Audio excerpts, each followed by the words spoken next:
Hey, it's time for today's devotion from history.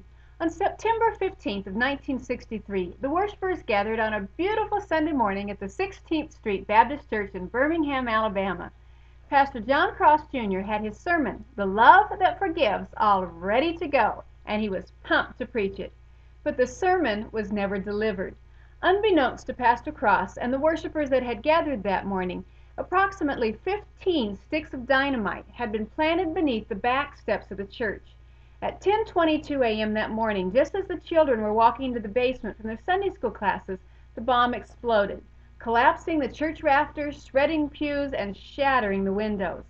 Members of the church, wounded and bleeding, staggered out into the street, and instead of hearing the morning hymns, it was screams and sobs that filled the air as they learned that 22 worshipers were badly injured, including 4 little Sunday school girls who were dead. Pastor Cross's unpreached sermon text from that morning was Matthew 5:43-44, where Jesus said, "You've heard that it's been said, love your neighbor and hate your enemy. But I tell you, love your enemies and pray for those who persecute you."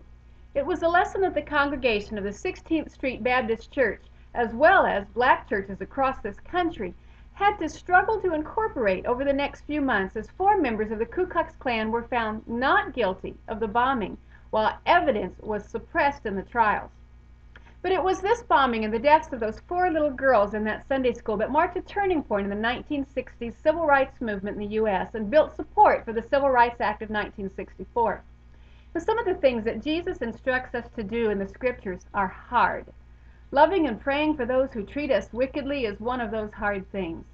But it's through the love of Christ that we find that as we live the way He instructs us, that He brings a deeper meaning and a growth even in the midst of tragedy. Matter of fact, I think He even delights in bringing growth and meaning in the middle of wickedness. And it's a good thing because this is a wicked world. I'll see you tomorrow on Devotions from History.